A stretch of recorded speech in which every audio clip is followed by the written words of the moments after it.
Yo, what's up rovers? So, Wuthering Waves 1.2 update just went live a few days ago and there are many great changes and quality of life improvements to the game. In this video, we will highlight the top 5 most relatable and most important changes that we all really cares about. I also want to point out that these top 5 changes are placed in ascending order of importance based on my own personal opinions, number 1 being the most important change. You can let me know in the comments later whether you agree or disagree with this list. Now, without further ado, let's get right into it. Let's start with number 5, Wave Plate Crystals. When your normal wave plates are full and capped at 240, you will now start to accumulate this new currency called Wave Plate Crystals. You will receive 1 Wave Plate Crystals every 12 minutes. That is twice the time taken compared to a normal wave plate which will generate 1 every 6 minutes. So what this means is that if you do not lock in for more than a day, you will still lose out and leak wave plates, but it won't be as much as before. So thanks Kuro Games, I guess, for this slight improvement. Alright, number 4, Daily Guidebook Activities. The amount of activity points earned for spending 180 wave plates have now been changed from 20 points to 60 points, which means you can now log in, just do your daily quest, spend your wave plates, get the 100 points, and fuck off. Thanks for coming, please log in again tomorrow. There's no need for cooking, no need for synthesis, no crafting or any of those nonsense anymore. Hallelujah! Moving on, number 3, the Hover Droid Shooter. If you are too lazy to swap in your pistol resonator, you can just pull out this bad boy from your utilities and just start shooting. The damage it does is not much, but it is just mainly used for shooting crates and tree trunks from afar, and also for completing shooting challenges. So kudos to Kuro Games for this innovative change. Okay, number 2. Phase 7 and 8 Material Rewards.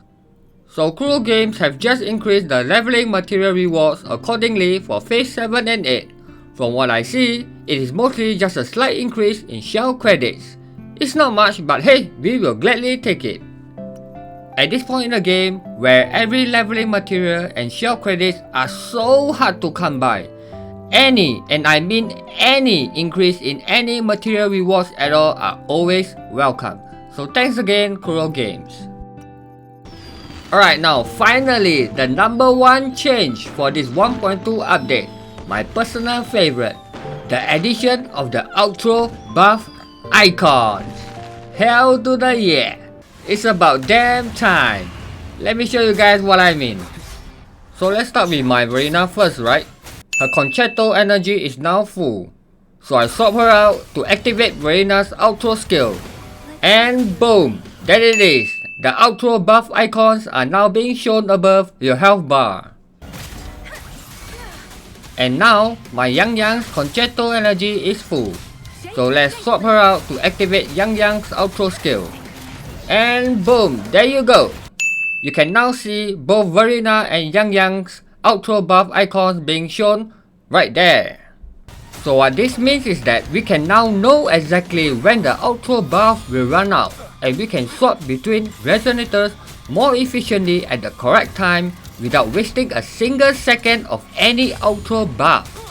Now hear me out guys, this is no doubt an amazing quality of life change, but there's still room for improvement because it doesn't show all types of buffs. As of right now, patch 1.2, it only shows buff icons for outro buff and foot buff, not weapon buff or echo buff. Here, let me show you guys again what I mean. Alright, so my rover attack is 1919 right now without any foot buff, right? He's using the Emerald of Genesis weapon, and my Verena is using the 5-piece Rejuvenating Glow Echo set. So let's just do a heal with Verena and trigger her 5-piece Echo set buff. Now, it says right here that my rover's attack has been increased to 2266, but there's no buff icon shown for this. It's the same thing after I use my E skill. My rover's attack has now been increased again to 2326 due to the 6% attack buff provided by his weapon. But guess what? There's still no buff icons being shown here. Oh well, nevertheless, this game-breaking change is still number 1 on this list. This is a great start, and hopefully Kuro Games can further improve on this area in the future updates. So that's it, Rovers. These are your top 5 changes for Wuthering Waves 1.2 update. But don't go just yet, because we got a few other honorable mentions as well. Now, these honorable changes did not make it to top 5, but I believe that they are still worth mentioning because they will tremendously improve our game experience. So, here are a few honorable mentions. The first one is the Auto Lock-On mode. So you can now choose between two options on how you want your Auto Lock-On mode to be controlled. Personally, I prefer the second option because it feels like easier to navigate. I can switch between targets just by simply moving my mouse. So overall, not a bad change. Alright, moving on. The second honorable mention is the Data Bank shortcut. There's now a Data Bank shortcut on your Resonator's Echoes screen, right here. Now, this might not seem like a big deal to some players, but the way I see it, any form of shortcuts on any screen at all are always welcome. Alright, last but not least, the third and final honorable mention is the weekly boss J Fast Travel. You can now teleport instantly to the weekly boss J rather than teleport to its nearest resonance beacon, which will save us about 20 seconds every time? Now 20 seconds might not seem like much, but let's say you save 20 seconds today, you save another 20 seconds tomorrow. That means you save a total of 40 seconds. You do this for 1 month. You can save 10 minutes. This is a good change. Good change. Alright, chill. Now, all that's left is a fast travel for the last weekly boss. That stupid Bellborn Turtle boss. And I hope Kuro Games also cut out that unnecessary animation or cutscene at the beginning of the boss fight. What a waste of time that crap is. So, that's all for this video, Rovers.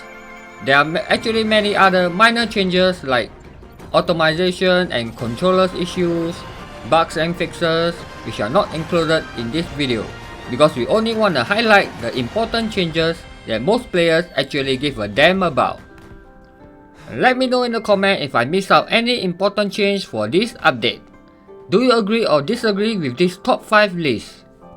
As always, if you enjoy this content, please leave a like and share this video. I will try to put out a video every 2 days from now on, so feel free to subscribe to the channel for more Wuthering Wave content. Thanks for watching, and I will see you guys in the next one. Peace out!